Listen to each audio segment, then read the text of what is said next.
Last lecture के अंदर हमने बेसिक ओवरव्यू देखा था एलिमेंटर का। आज हम उसके बहुत ही इम्पोर्टेंट कंपोनेंट्स के बारे में बात करेंगे, जो कि तीन मेजर इम्पोर्टेंट कंपोनेंट्स हैं, जिनमें रो आ जाता है, कॉलम्स और एलिमेंट्स।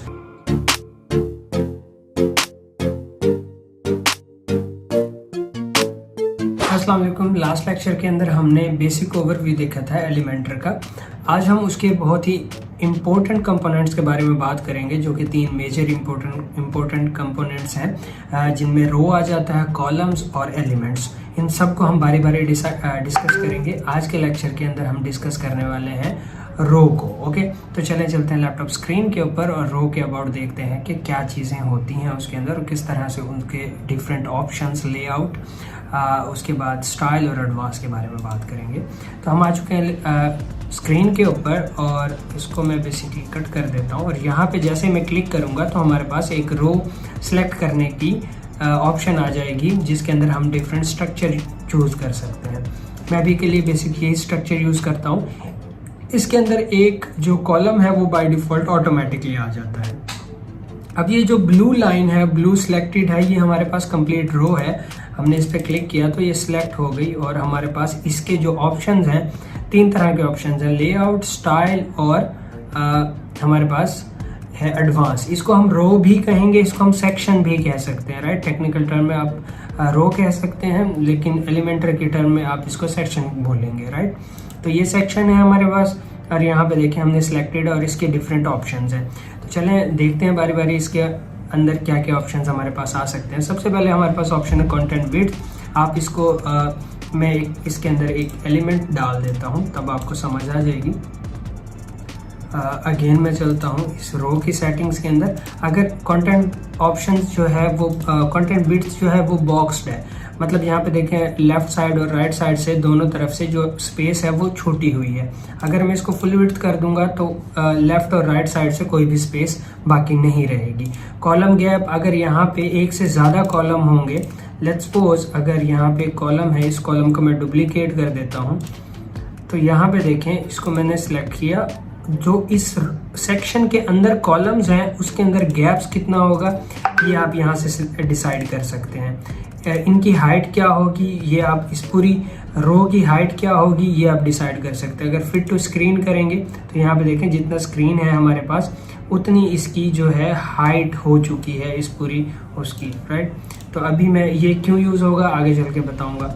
इसको मैं अभी डिफ़ॉल्ट पे ही रहने देता हूँ। वर्टिकल अलाइनमेंट, राइट, इसके अंदर जो सेक्शंस हैं उसके अंदर उनकी जो अलाइनमेंट है, उनके अंदर कंटेंट उनको वो कहाँ पे शो हो, तो हम यहाँ पे देखें वर्टिकली, यानी वर्टिकली कैसे शो हो, तो हम कहते हैं वर्टिकली टॉप पे शो हो, वर्टिकली मिडल के अंदर शो हो। तो नॉर्मली यहाँ पे देखें मिडल के अंदर ही शो होते हैं। अगर मैं इसको फुल स्क्रीन कर दूँ, let's say fit to screen कर दूं, तब इस ऑप्शन की आपको समझ आएगी। Column position, vertical alignment, let's suppose मैं इसको टॉप पे कर दूं तो इनको टॉप पे शो होना चाहिए। और यहाँ पे इनको अगर मैं स्पेस बिटवीन वर्टिकल अलाइन, तो ये बेसिकली ऑप्शन है। अगर मैं ओवरफ्लो है यहाँ पे इसको हिडन कर दूं तो ये बेसिकली ज़्यादा यूज़ होंगे नहीं।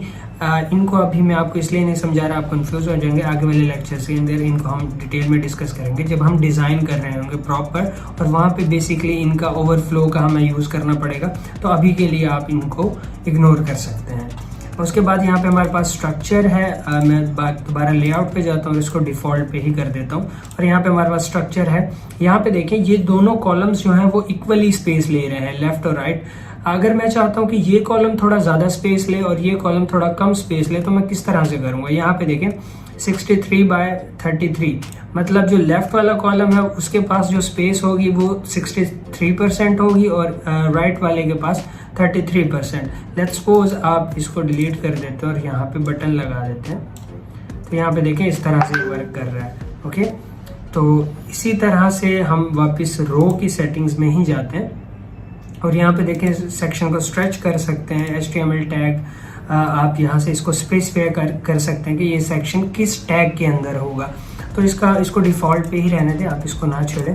अब इसके बाद हम इसके स्टाइल के अंदर आ जाते हैं। यहाँ पे देखिए हम बैकग्राउंड, अब इस पूरी रो के बैकग्राउंड पे हम क्या कर सकते हैं, कोई इमेज, कोई कलर वगैरह सेटअप कर सकते हैं। तो यहाँ पे देखें सबसे पहले क्लासिक, अगर मैं कलर सेट करना चाहूँ तो यहाँ पे देखें कलर सेट कर सकता हूँ। इस पर क्लिक करूँगा तो क्लियर हो जाएगा कलर, और वापस यहाँ पे कोई इमेज लगाना चाहूँ तो इस पर क्लिक करूँगा और यहाँ से कोई भी इमेज ले लूँगा, राइट। अब बैकग्राउंड पे इमेज लग चुकी है लेकिन शो नहीं हो रही, मैं कोई और इमेज शो करता हूँ, लेट्स से ये वाली इमेज, क्योंकि इस जो कॉलम जो हमारी रो है उसका जो हाइट है वो इतना है, इस वजह से उसकी बैकग्राउंड इमेज सही तरह से नज़र नहीं आ रही।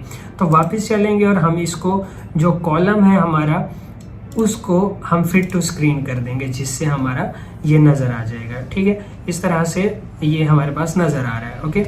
तो सिमिलरली वापस चलते हैं डिज़ाइन पे। तो यहाँ पे और ऑप्शन है इस बैकग्राउंड कलर का, बैकग्राउंड जो इमेज है उसकी पोजीशन क्या हो, लेफ्ट हो, तो आप इस तरह से इसकी पोजीशन जो है वो सेट कर सकते हैं जहाँ पे भी आपको सेट करनी हो। अटैचमेंट है स्क्रॉल एंड फिक्स्ड है। अगर मैं स्क्रॉल पे क्लिक करूंगा तो जैसे जैसे मैं स्क्रॉल करूंगा ये इमेज उसी तरह से स्क्रॉल करेगी। अगर मैं इसको फिक्स कर दूंगा तो ये फिर एक पैरालैक्स इफेक्ट देगी इस तरह से, यहाँ पे देखें। सिमिलरली नेक्स्ट आगे मुझे ये इमेज रिपीट करनी है, नो रिपीट करनी है। लेट्स सपोज मैं कहता हूँ इसको रिपीट। अगर आपकी इमेज बहुत ज़्यादा छोटी है और आप उसको पूरे स्क्रीन पे दिखाना चाह रहे हैं तो आप उस इमेज को रिपीट कर सकते हैं एक्स एक्सिस पे, वाई एक्सिस पे। यहाँ पे देखिए अभी क्योंकि हमारी इमेज काफ़ी बड़ी है वो ऑटोमेटिकली और स्क्रीन के ऊपर फिट आ रही है तो वो रिपीट आपको दिखाई नहीं दे रहा। इसी तरह से बैकग्राउंड ओवरले, मतलब इस बैकग्राउंड के ऊपर हम अगर कोई कलर देना चाहें तो वो दे सकते हैं। मैं बैकग्राउंड ओवरले पे आया और यहाँ पे देखें अगर मैं इस पे कलर लेके आ रहा हूँ और इसकी ओपेसिटी थोड़ी सी कम कर रहा हूँ तो यहाँ पे देखें इस तरह से एक इफेक्ट आप डाल सकते हैं। लेट्स से यहाँ पे देखें आप इस तरह का एक इफेक्ट डाल सकते हैं, इसकी जो इंटेंसिटी है उसको कम या ज़्यादा कर सकते हैं, ठीक है। इसको हम कहते हैं बैकग्राउंड ओवरले। और यहाँ पे हमारे पास होवर ऑप्शन, अगर मैं होवर के ऑप्शन पे बैकग्राउंड का कोई ओवरले डालूं, राइट, लेट्स से ब्लैक, तो यहाँ पे देखें जैसे मैं माउस लेके आया तो ब्लैक। होवर का मतलब जब भी किसी भी एलिमेंट पे आप माउस लेके जाएंगे तो उसके ऊपर डिफरेंट एट्रीब्यूट्स अप्लाई हो जाएंगे जो आप बैकएंड से सेटिंग करेंगे। तो यहाँ पे हम देखेंगे और ऑप्शन, ओपेसिटी को कम या ज़्यादा कर सकते हैं तो बैकग्राउंड ओवरले की। और यहाँ पे हमारे पास ट्रांजिशन है, यहाँ पे देखें कि ट्रांजिशन कितने टाइम में हो। अगर मैं इसको 3 सेकंड में करूँ तो यहाँ पे देखें बहुत ही डिले के अंदर 3 सेकंड के अंदर वो इफेक्ट आ रहा है। अगर मैं इसको बिल्कुल कम कर दूं तो फ़ौरन देखें इफेक्ट आ रहा है। तो इस तरह से आप इसके साथ प्ले कर सकते हैं। मज़ीद अगर आप बॉर्डर देना चाहें तो यहाँ पे आप बॉर्डर दे सकते हैं। यहाँ पे देखें तो अभी नज़र नहीं आ रहा है, तो यहाँ पे देखें अगर इन कॉर्नर्स पे तो आपको नज़र आ रहा होगा बॉर्डर, ठीक है। अगर मैं इसको 100 करता हूँ तो तब आपको मे बी विजिबल हो। यहाँ पे देखें बॉर्डर रेडियस मतलब कॉर्नर्स को हम रेडियस शेप में लेके आ सकते हैं। तो मैं इसको क्या करता हूँ 0 कर देता हूँ अभी के लिए। शेप डिवाइडर, उसके अंदर हम लेट्स से अगर यहाँ पे देखें टॉप के ऊपर शेप डिवाइडर्स हैं यहाँ पे काफ़ी सारे, तो यहाँ पे देखें अगर हल्का सा यहाँ पे डिवाइडर आया है और उसकी जो हाइट है उसको मैं कम या ज़्यादा इस तरह से कर सकता हूँ, ठीक है। इसी तरह से काफ़ी सारे शेप डिवाइडर्स हैं हमारे पास, यहाँ पे वेव्स हैं, ठीक है। इस तरह से आप अपना इनके साथ प्ले कर सकते हैं और इसको अलावा इसको फ्लिप कर सकते हैं, इंट्रोवर्ट कर सकते हैं, ब्रिंग टू फ्रंट कर सकते हैं। तो इन सारी चीज़ों से आप प्ले आपको करना पड़ेगा, तभी आप इनको मज़ीद अच्छे तरीके से अंडरस्टैंड कर सकेंगे। उसके अलावा टाइपोग्राफी है। इस सेक्शन के अंदर जो कंटेंट भी आएगा उसके अंदर बाय डिफ़ॉल्ट यही सेटिंग्स होंगी जो आप यहाँ पे सेटअप करोगे। तो अभी हम इनको नहीं करते। लेट्स सपोज हेडिंग का कलर यही होगा, ठीक है, इसके अंदर। और लेट्स से मैं मान के चले हेडिंग का कलर कर देता हूँ ग्रीन कर देते हैं, राइट। अब अगर इसके अंदर मैं कोई और हेडिंग भी डालूंगा तो उसका कलर भी ऑटोमेटिकली ग्रीन ही आएगा। सॉरी 1 सेकेंड, हम इसके अंदर जाते हैं और हम बात कर रहे थे टाइपोग्राफी की।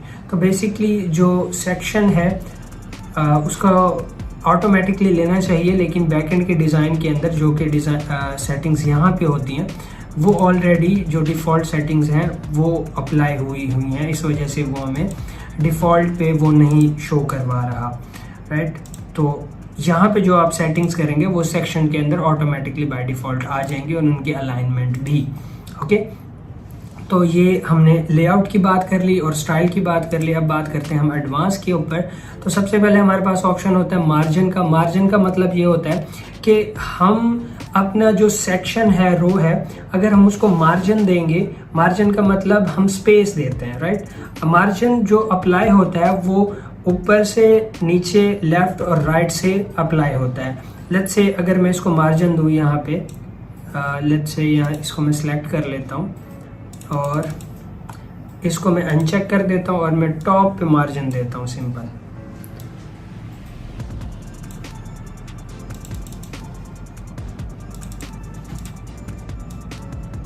ये देखें, तो हम मार्जिन जितना दे रहे हैं वो हमारा पूरा सेक्शन नीचे की तरफ आ रहा है, मतलब ऊपर से अप्लाई हो रहा है।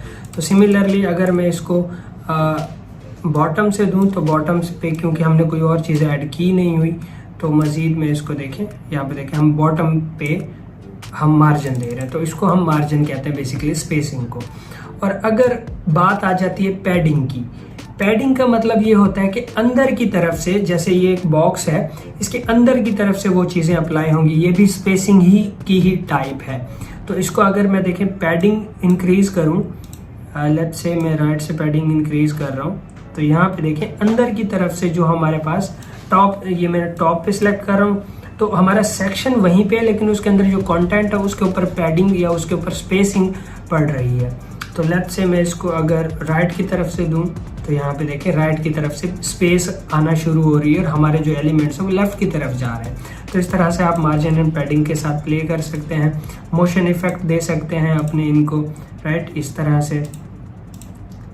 और सिमिलरली रिस्पॉन्सिवनेस का अभी हम इसको नहीं छेड़ेंगे, हम जब एक्चुअल में एक डिज़ाइन करेंगे तब हम इनकी बात करेंगे। बेसिकली हम इस तरह से कर सकते हैं कि विजिबिलिटी के कोई जो, लेट्स सपोज ये वाला आइटम है, इस पे मैं सॉरी इस वाले सेक्शन को, अभी हम रो की बात कर रहे हैं, ये सेक्शन की बात कर रहे हैं, अभी इन एलिमेंट्स का डिज़ाइन के ऊपर हम बात नहीं कर रहे हैं। तो यहाँ पे एडवांस पे आ गए और हम बात कर रहे थे रिस्पॉन्सिवनेस की। मैं चाहता हूँ ये वाला जो सेक्शन है वो मोबाइल के ऊपर शो ना हो, लैपटॉप और टैबलेट के ऊपर शो हो। तो इस तरह से मैं इसको सेटिंग्स कर सकता हूँ जैसा भी मेरा दिल चाहे। यहाँ पे एट्रीब्यूट्स हैं, ये प्रो सेक्शन के अंदर है, तो प्रो में जब हम डील करेंगे तब हम इसको डिस्कस करेंगे। और कस्टम CSS भी प्रो के अंदर है, आगे भी चल के हम इसको डिस्कस करेंगे। तो आई होप आपको ये बेसिक सेटिंग समझ में आई होंगी कि किस तरह से एक रो के अंदर डिफरेंट सेटिंग्स होती हैं। आई नो मैंने मतलब इतना ज़्यादा डिटेल के अंदर इनको नहीं बताया, बट आप जब तक इनके साथ प्ले नहीं करेंगे तब तक आप इनको आपको इनकी समझ नहीं आएगी, राइट। तो सिंपल आपने जिस तरह से मैंने एक सेक्शन लिया है और मैंने डिफरेंट ऑप्शंस को एक्सप्लोर किए, आपने उन ऑप्शंस को एक्सप्लोर करना है, डिफरेंट एट्रीब्यूट्स देने और फिर देखना है कि आपके सेक्शन के ऊपर क्या चेंजेस आ रही हैं। उस हवाले से, उस तरह से आप फिर उनको देख सकते हैं। मैंने बता दिया बेसिक कि क्या होता है, मजीद आप जितना एक्सप्लोर करेंगे उतना आप सीखेंगे। मिलते हैं इंशाल्लाह नेक्स्ट लेक्चर के अंदर नेक्स्ट टॉपिक के साथ। अल्लाह हाफिज़।